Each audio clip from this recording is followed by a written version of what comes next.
اور ان کے منافقانہ رویے کو ذرا دیکھیے کہ جب مسجد کو شہید کیا گیا تو ایسے منافق اور دوہرا رویہ رکھنے والوں کا اصل چہرہ کیسے سامنے آیا کہ جب مدنی مسجد کو شہید کیا گیا تو ان کا پہلا بیانیہ یہ آیا کہ مسجد گرا دی گئی، علماء کی جماعت کدھر ہے؟ پھر دوسرا بیانیہ ان کا یہ آیا، مسجد کی دفاع میں نکل کر یہ مولوی اپنی سیاست چمکا رہے ہیں۔ پھر تیسرا بیانیہ یہ سامنے آیا، یہ سب کچھ پلانٹڈ تھا۔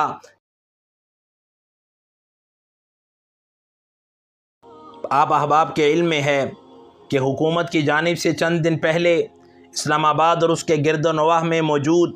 50 سے زائد مساجد کو شہید کرنے کا اعلان کیا گیا، اور پھر اس کے بعد حکومت کی جانب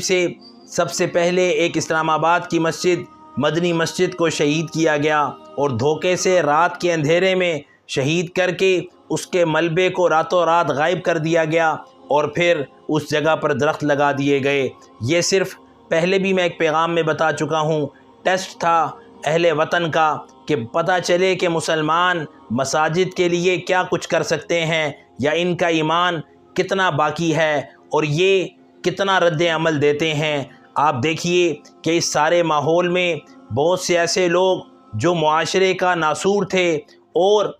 پس پردہ سازشیں کر رہے تھے، اس موقع پر وہ کھل کر سامنے آ گئے ہیں، اور ان کے منافقانہ رویے کو ذرا دیکھیے کہ جب مسجد کو شہید کیا گیا تو ایسے منافق اور دوہرا رویہ رکھنے والوں کا اصل چہرہ کیسے سامنے آیا کہ جب مدنی مسجد کو شہید کیا گیا تو ان کا پہلا بیانیہ یہ آیا کہ مسجد گرا دی گئی، علماء کی جماعت کدھر ہے؟ جب علماء کرام بھرپور طریقے سے میدان عمل میں آئے اور مسجد کے حق میں خوب آواز اٹھائی، یہاں تک کہ حکومت کو گھٹنے ٹیکنے پر مجبور کیا اور اس جگہ پر دوبارہ مسجد کی تعمیر کی بنیاد رکھی، تو پھر دوسرا بیانیہ ان کا یہ آیا، مسجد کی دفاع میں نکل کر یہ مولوی اپنی سیاست چمکا رہے ہیں۔ اور جب یہاں تک ان کی دال نہیں گلی اور ان کا بیانیہ پایہ تکمیل تک نہ پہنچا تو پھر تیسرا بیانیہ یہ سامنے آیا، یہ سب کچھ پلانٹڈ تھا۔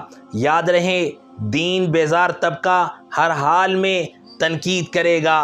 ہمیں اپنا سفر جاری رکھنا ہے، رب سے کامیابی اور ہدایت پر استقامت کی دعائیں مانگتے رہنا ہے، ایسے لوگوں کے کسی بھی بیانیے پر توجہ نہیں دینی، اس لیے کہ یہ خود تو کچھ نہیں کر سکتے لیکن کچھ کرنے والوں کو ضرور کمزور کر سکتے ہیں اگر ان کے بیانیے پر توجہ دی گئی، اس لیے کہ ایسے لوگوں کا کام ہی رکاوٹیں پیدا کرنا ہوتا ہے یا معاشرے میں انتشار پھیلانا ہوتا ہے۔ اللہ تعالیٰ علماء کو ہمارے سروں پر سلامت رکھے، اور جمعیت علماء اسلام اور دیگر جتنی جماعتیں ہیں جنہوں نے بھرپور طریقے سے مل کر مسجد کے دفاع میں آواز اٹھائی ہے، اللہ تعالیٰ ان سب کو جزائے خیر عطا فرمائے۔ ہم سب کو علماء کے شانہ بشانہ مساجد اور مدارس کی حفاظت کے لیے اپنا جان مال اولاد سب کچھ پیش کرنے کی توفیق عطا فرمائے، اور ہمیں اپنے ملک کے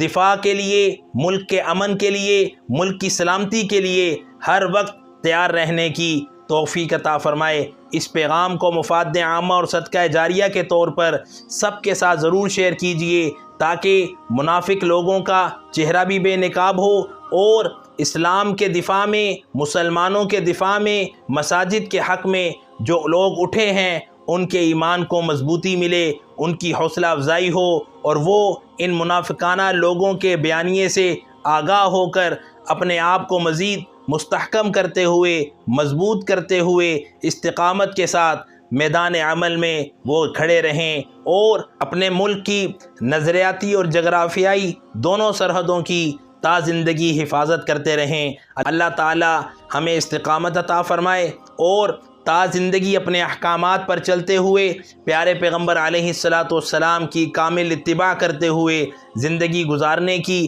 اور آخرت کو سنوارنے کی ہمت، طاقت، توفیق اور سعادت عطا فرمائے۔ اللہ تعالی ہم سب کا حامی و ناصر ہو، آمین یا رب العالمین۔